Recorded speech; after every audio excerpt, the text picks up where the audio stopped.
భూమి అనేది మన అమ్మ లాంటిది. అమ్మతో మనకు ఎంత అనుబంధం ఉంటుందో మన భూమితో అంతే అనుబంధం ఉంటుంది.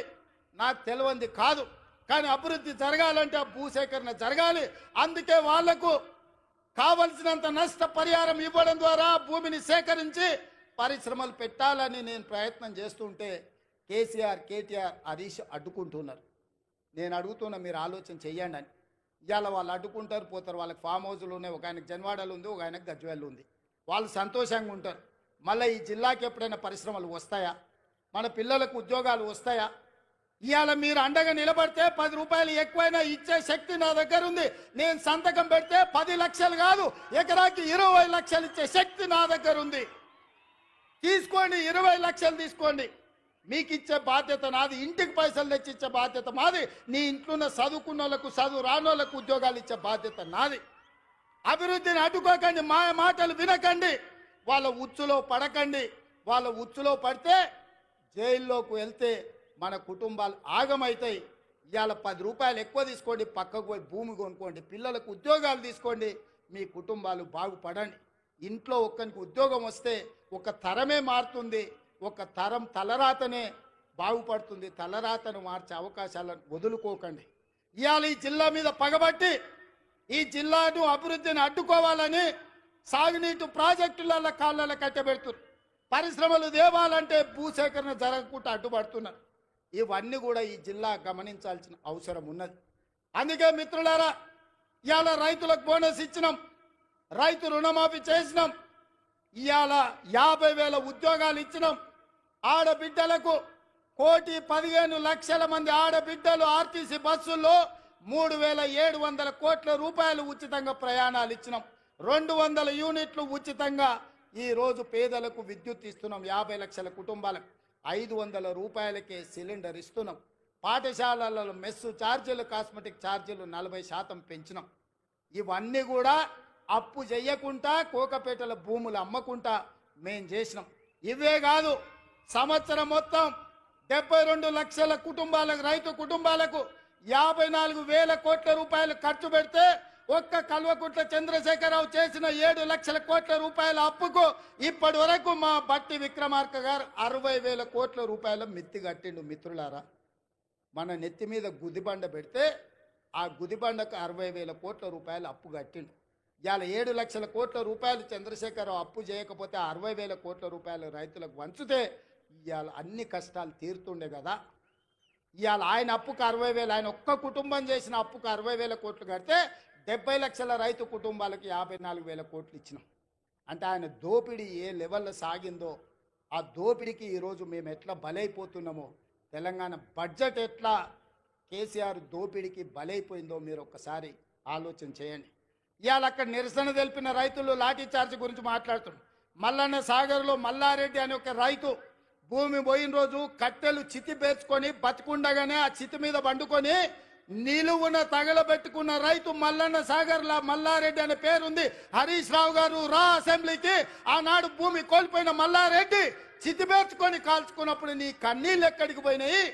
నువ్వు ఆ కుటుంబాన్ని ఎంత ఆదుకున్నావో ఇవాళ మల్లారెడ్డి ఇంటికాడికి పోదామా అని నేను అడుగుతున్నా. ఇవాళ ఈ కపట ప్రేమ, ఈ ముసలి కన్నీళ్ళు మా పాలమూరు జిల్లా మీద చూపిస్తున్నావా? నేను ఇక్కడ పుట్టినోని, రేపు పోతే ఈ మట్టిలో కలిసేటోని. నాకు ఈ దుఃఖం తెలియదా? ఈ బాధ తెలియదా? ఇది అభివృద్ధి చేసే తెలియదా? ఇవాళ ఇక్కడ ఉన్న భూమి నేను ఎవరికో పంచిపెడితే చరిత్ర నన్ను క్షమిస్తుందా? ఒకవేళ నేను ముఖ్యమంత్రి నుండి కూడా నా జిల్లాకు ఏమీ చేసుకోకపోతే, ఈ జిల్లాను అభివృద్ధి పదం వైపు నడిపించే పరిశ్రమలు తేకపోతే, ఈ జిల్లాకు నీళ్లు ఇవ్వకపోతే, నిధులు ఇవ్వకపోతే చరిత్ర నన్ను క్షమిస్తుందా?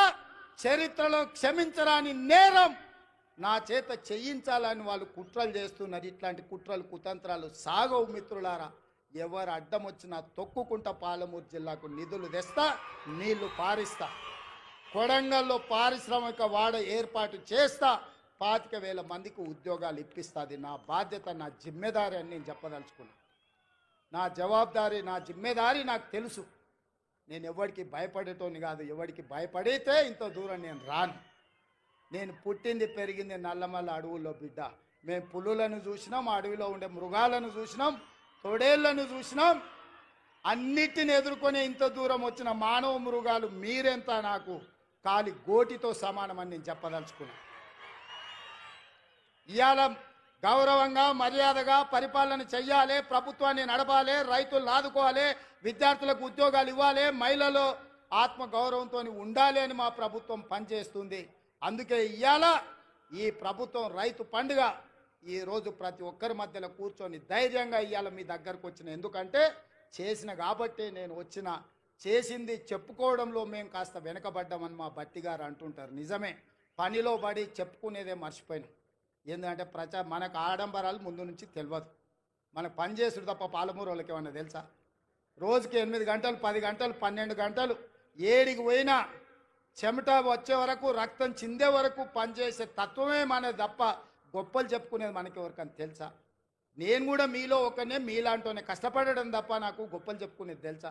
అందుకే ఇవాళ ఈ సంవత్సరంలో నేను పనిలో పడితే వాళ్ళు అలసుగా తీసుకొని ఇవాళ అడ్డగోలుగా మాట్లాడుతున్నారు. ఇక నేను మాట్లాడను, మీరే మాట్లాడాలి, మీరే జవాబు చెప్పాలి.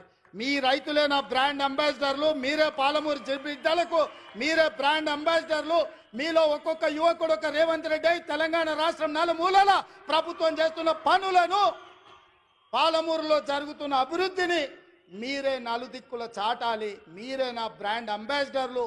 ఈ 5 ఏళ్ళు ఒక్క రోజు కానీ, ఒక్క గంట కానీ, ఒక్క నిమిషం వృధా చేయకుండా ఈ ప్రజల కోసం పనిచేయడమే నా బాధ్యత. ఆ పనిని నేను నెరవేర్స్తా. మన కష్టపడే తత్వం ఎక్కడికి పోయినా పోదు, అది మన రక్తంలో ఉంది. ఏడ ఉన్నా, అది దుబాయ్లో పోయినా, బొంబాయిలో పోయినా, అమెరికాకు పోయినా, పాలమూరు జిల్లా ప్రజలకు కష్టపడే లక్షణం ఉంది, చెమటగార్చే లక్షణం మనకుంది. నేను కూడా మీ వాడిని, మీ బిడ్డనే, కష్టపడి పనిచేస్తున్నా. మీరందరూ ఆశీర్వదించండి, కుట్రలను కుతంత్రాలను తిప్పికొట్టండి. ఈ రైతు పండుగ దాదాపుగా 150 కేంద్రాలు పెట్టి వ్యవసాయం సాంకేతికంగా ఎంత అభివృద్ధి చెందిందో ఆశ్చర్యం గొలిపే విధంగా 3 రోజుల నుంచి మంత్రి తుమ్మల నాగేశ్వరరావు గారు సంబంధిత అధికారులు ఈరోజు ఈ కార్యక్రమాన్ని అంతా కూడా పాలమూరు జిల్లాకు తరలిొచ్చింది. ఇంతమంది ఈడికి వచ్చిండ్రు, ఇంత పెద్ద వ్యవస్థ ఈడికి వచ్చిందంటే మీరు ఆశీర్వదించకపోతే వస్తుండేనా? కేసీఆర్ ఉన్నప్పుడు ఎప్పుడన్నా వచ్చినాయా మనకి ఇట్లాంటి అవకాశాలు? ఎప్పుడన్నా వచ్చినాయా? ముఖ్యమంత్రిని దగ్గరికి వెళ్ళి మనం చూసినామా? అన్నా అని ఎప్పుడన్నా పిలిచిర్రా? ఎప్పుడన్నా రేవంత్ అన్న ఎట్లున్నావు అని అడిగే అవకాశం చంద్రశేఖరరావు ఇచ్చిండా?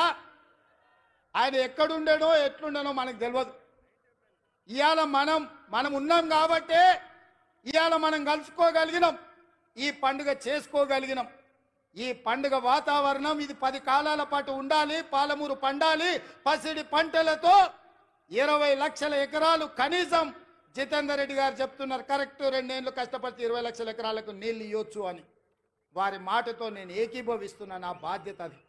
వెనక్కి మళ్ళీ చూడని 20 లక్షల ఎకరాలకు పాలమూరు జిల్లాలో నీళ్లు పారించే వరకు గ్రీన్ ఛానల్లో నిధులు విడుదల చేయించి సాగునీటి పారుదల శాఖ మంత్రి, మీకు తెలుసు కదా ఉత్తమ్ కుమార్ రెడ్డి గారు, ఆయన ఏ ఊరు అల్లుడో తెలుసా?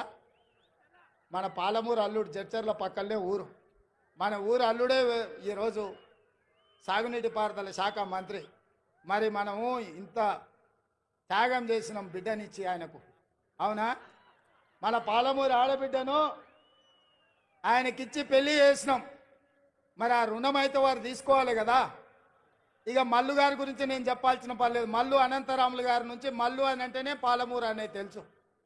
ఎందుకంటే మల్లు అనంతరాములు గారికి ఈ ప్రాంతంతో ఉన్న అనుబంధం. మల్లు రవి గారు ఇక్కడ ఎంపీగా ఉన్నారు, మరి వారే ఆర్థిక మంత్రి. మీ పెద్దన్న జాతీయ నాయకుడైనా, మీ రెండో అన్న పార్లమెంటు సభ్యుడైనా వీళ్ళు గుండెల్లో పెట్టి చూసుకున్నారు. మల్లు బట్టి విక్రమార్క గారు, మీరు సంతకం పెట్టేటప్పుడు జర ధైర్యంగా 2 సంతకాలు ఎక్స్ట్రా పెట్టుర్రు. మీరు తెల్ల పేపర్ మీద సంతకం పెట్టినా మా వాళ్ళు ఏం తప్పు రాసుకోరు. 100 అవసరం ఉంటే 50 రాసుకుంటారు. మా వాళ్ళు అమాయకులు, మళ్ళీ 100 బట్టడానికి ఏమైనా కష్టమవుతుందేమో అని. మీరు తెల్ల కాగితం మీద మాకు సంతకం పెట్టి ఇచ్చినా మనం ఏమి తప్పు రాసుకోము. 100 అవసరం ఉంటే 50 రాసుకుంటాం మనం. ఎందుకంటే ఎంత ఉంటే గంతే కాళ్ళు చాపుకోవాలి అనుకుంటాం మనం, అవునా? మంచం ఎంత ఉందో కాళ్ళు గంతే చాపుకోవాలి, ఎక్కువ చాపుకుంటే బాగుంటుందని మనం తెలిసిన వాళ్ళం. ఇక దామోదర రాజనరసింహ గారు మన ఇన్ఛార్జ్ మంత్రి. నేను ఇష్టపడి ఆయన తీసుకొచ్చి ఇక్కడ పెట్టినా. ఎందుకంటే మనం ఏం అడిగినా ఏం అడగకుండా చూడకుండా సంతకం పెడతాడు ఆయన. ఆయనకు చదువు బాగొచ్చు, ఇంగ్లీష్ కూడా వచ్చు, కానీ నేను అడిగితే చదవకుంటే సంతకం పెడతాడని అన్నను మన పాలమూరు జిల్లా ఇన్ఛార్జ్ మంత్రిగా తీసుకొచ్చిన.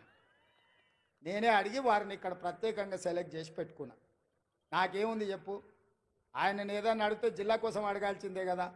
అందుకే మీరందరూ వేదిక మీద ఉన్న పెద్దలందరికీ పెద్ద ఎత్తున సప్పట్లు కొట్టి మనకు అన్నీ ఇవ్వాల్సిందిగా, వెనకాల ఉన్నోళ్ళు కూడా ఆఖరికి ఉన్నోళ్ళు కూడా మీ సప్పట్లే వాళ్లకు మన విజ్ఞప్తి. ఏంటంటే మీరు ఒక్కరొక్కరు కలిసి చెప్పలేరు, అందరు గట్టిగా నిలబడి సప్పట్లు అందరు నిటారుగా నిలబడి వాళ్ళకి సప్పట్లు కొట్టండి అన్న. మా వాళ్ళ ఆలోచన, మా వాళ్ళ ఆకాంక్ష, 70 ఏళ్ళ మా కష్టం. తప్పట్లు కూడా కొట్టండి, తప్పు లేవానే. మా మాదిగ సోదరులారా తప్పు సప్పుడు వినిపించాలి, గట్టిగా వినిపించాలి. మన జిల్లానే మాదిగోళ్ళ జిల్లానే, కొట్టూరి గట్టిగా.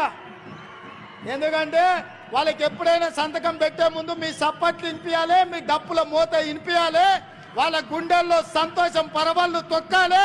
పాలమూరు జిల్లాకు నిధులు వరదై పారాలి. ఈ జిల్లా రుణం